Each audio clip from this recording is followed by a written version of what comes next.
Pourquoi tu ne devrais pas prendre de résolution en 2020?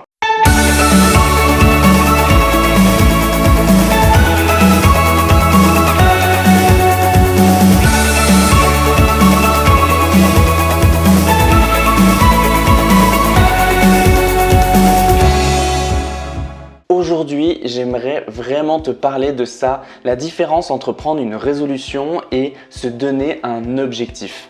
Si tu veux réaliser de grandes choses en 2020, il faut que tu te donnes des objectifs et non des résolutions.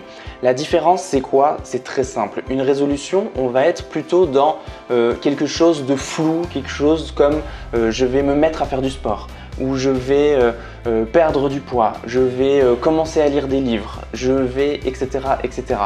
Et le problème de ça, c'est que on a tendance à... C'est tellement flou qu'on n'y arrive pas parce qu'on ne s'est pas donné un objectif clair, un vrai objectif. Et j'ai remarqué que la plupart des gens ne savent pas vraiment comment faire, ne savent pas ce que c'est un objectif et ne savent pas comment définir un objectif. Et j'aimerais t'aider aujourd'hui à te parler de comment définir un objectif. Un objectif doit être SMART. Si tu retiens ce nom, SMART, ça veut dire intelligent en anglais. Et c'est un acronyme pour spécifique, mesurable, ambitieux, réaliste et temporel. Pourquoi un objectif doit être SMART? Parce que si ton objectif il n'est pas spécifique, précis, clair, eh ben, tu vas avoir du mal à l'atteindre, tu vas avoir du mal à savoir si tu l'as atteint ou pas. Par exemple, si ton objectif il n'est pas suffisamment spécifique, ça peut être j'aimerais perdre du poids ou j'aimerais faire du sport. Par exemple, moi je me suis donné un objectif pour 2020, c'est de faire plus de sport. Mais ce n'est pas un objectif faire plus de sport. Un vrai objectif, c'est je vais faire du sport tant de fois par semaine. Ça, c'est un objectif. Ou alors, je vais perdre tant de kilos. Ça, c'est un objectif qui est précis parce qu'il y a un côté vraiment précis, clair. Je vais lire X livres, etc. Je vais lire tous les jours. Il y a un côté vraiment spécifique, précis, qui permet de savoir est-ce que je l'ai fait ou est-ce que je ne l'ai pas fait. Le deuxième lettre de SMART, c'est le M pour mesurable. Il faut que ça puisse être mesuré. Il faut qu'on puisse dire je l'ai fait, j'ai atteint mon objectif ou j'ai pas atteint mon objectif. Par exemple, si c'est je veux perdre X kilos, je veux atteindre tel montant de chiffre d'affaires pour mon entreprise, peu importe l'objectif que vous avez, il doit être mesurable. Vous devez pouvoir dire je l'ai atteint, je l'ai pas atteint. Et si vous vous dites ok, je veux augmenter mon chiffre d'affaires, c'est super, mais augmenter son chiffre d'affaires, comme c'est pas suffisamment précis, c'est pas suffisamment mesurable. Et donc du coup, ou alors il y a des gens par exemple qui vont me dire moi j'aimerais augmenter fortement mon chiffre d'affaires. Ça veut dire quoi fortement? On ne sait pas en fait ce que ça veut dire fortement. Est-ce que ça veut dire que tu veux augmenter ton chiffre d'affaires de 50%, de 200%, de 300%? Combien en fait? Et donc du coup, il faut qu'il soit mesurable. Fais en sorte que les objectifs que tu te donnes pour 2020 ils puissent être mesurables. Par exemple, si c'est un chiffre d'affaires, écrivez un montant, 2000 € par mois, voilà, où je veux atteindre X milliers d'euros, X dizaines de milliers d'euros fin 2020. Ou pour juin, je veux avoir atteint tant de chiffre d'affaires. Si c'est perdre du poids, je veux perdre tant de kilos par mois, ou je veux avoir perdu tant de kilos, ou je veux atteindre le tel poids pour telle date. Ça, c'est mesurable. Est-ce que j'ai atteint mon objectif? Est-ce que j'ai pas atteint mon objectif? C'est vraiment important qu'il soit mesurable. Votre objectif doit aussi être ambitieux. Le A de SMART, c'est pour ambitieux. Pourquoi ça doit être ambitieux? Parce que si votre objectif doit vous donner du défi, parce qu'on a remarqué quelque chose, c'est que quand votre objectif il n'est pas assez ambitieux, il n'est pas assez challengeant, ça ne vous donne pas envie, vous n'êtes pas motivant. Je vous donne un exemple et je ne sais pas si ça vous est déjà arrivé de jouer à un jeu pour enfants, un jeu qui est extrêmement simple, ou à certains par exemple des jeux vidéo qui sont trop simples. Là, vous allez vite vous lasser. Pourquoi? Parce que c'est pas challengeant, parce que c'est trop simple, vous gagnez à chaque fois, vous gagnez, et puis il n'y a pas de suspense, il n'y a pas de défi, donc c'est pas challengeant, c'est pas motivant, vous n'allez pas avoir envie de jouer. Par contre, si vous jouez à un jeu où vous n'êtes pas sûr de gagner parce qu'il y a du challenge, parce qu'il y a du défi, parce que c'est ambitieux, là, vous allez être motivé, là, vous allez avoir envie d'y aller. Par exemple, moi, je fais de l'escalade et si je vais sur une voie que je connais déjà, qui est en dessous, bien en dessous de mon niveau et qui est extrêmement simple pour moi, ça m'amuse pas en fait parce que je vais faire la voie, je vais redescendre. Bon voilà, il n'y a pas de challenge, c'est pas motivant, ça me motive pas de faire ça.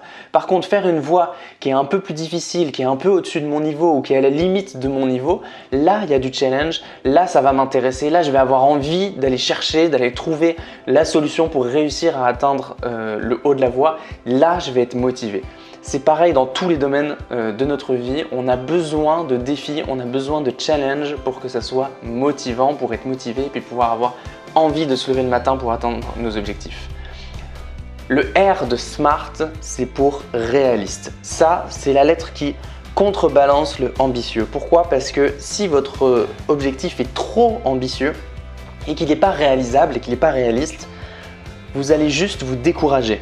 Si vous pesez 100 kg et vous voulez atteindre 40 kg en 3 mois, c'est extrêmement dur, ça ne va pas être réaliste. Moi aujourd'hui, je me lance à faire du sport. Si avant je faisais très peu de sport et que je commençais à me dire je vais faire 2 heures de sport par jour, c'est pas réaliste, je ne vais pas tenir. Par contre, si je me dis je vais aller plusieurs fois, je vais aller 2-3 fois faire du sport par semaine sur des petites séances, là, ça va être réaliste et donc même si c'est un défi suffisamment ambitieux parce qu'avant je faisais juste pas de sport, je commence à en faire 2-3 fois par semaine, bah, du coup c'est déjà un grand cap, donc c'est ambitieux mais en même temps c'est réaliste, je peux le faire. C'est vraiment important d'avoir la bonne balance entre les deux pour ne pas se décourager, pour que l'ambition que vous avez soit une motivation mais ne soit pas un découragement. C'est vraiment cette balance qu'il faut trouver. Donc ayez un objectif qui soit ambitieux mais réaliste. En général, si vous allez dans un objectif dans lequel vous êtes déjà actif, par exemple, je ne sais pas si c'est sur le business, vous faites déjà du chiffre d'affaires et vous voulez augmenter votre chiffre d'affaires, je vous conseille de vous donner un objectif qui est juste au-dessus de ce que vous faites déjà, qui n'est pas trop élevé, qui est juste au-dessus. Si c'est facile pour vous de gagner 2000 € par mois dans votre business, essayez de gagner 2500 et de vous donner, je ne sais pas 6 mois pour gagner 2500, puis après vous vous donnerez 6 mois pour gagner 3000, etc. etc. L'avantage, c'est que c'est réaliste, c'est faisable, puisque vous faites déjà, vous devez faire plus. Ça reste ambitieux, ça reste challengeant, mais c'est faisable. Ne vous donnez pas tout de suite, ok, on va faire 40 000 par mois, parce que ça va tellement être gros que vous allez vous décourager.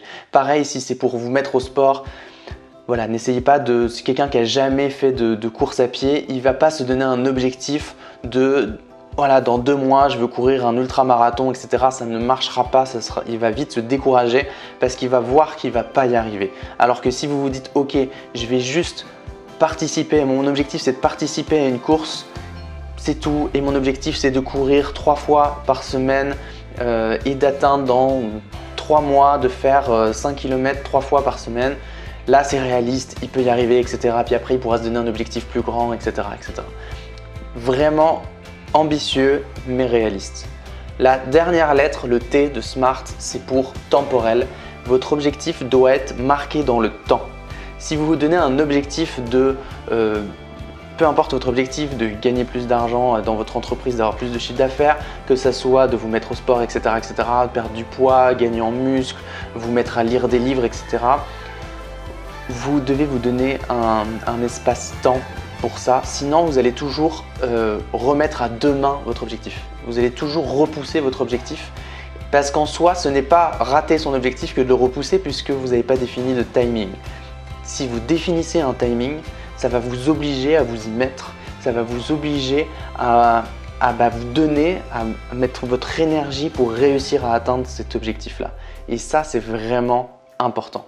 Si vous souhaitez vous mettre à créer une chaîne YouTube pour faire des vidéos par exemple sur une thématique particulière qui vous tient à cœur, mettez-vous un objectif. Votre objectif peut être je veux publier une vidéo par semaine sur ma chaîne YouTube.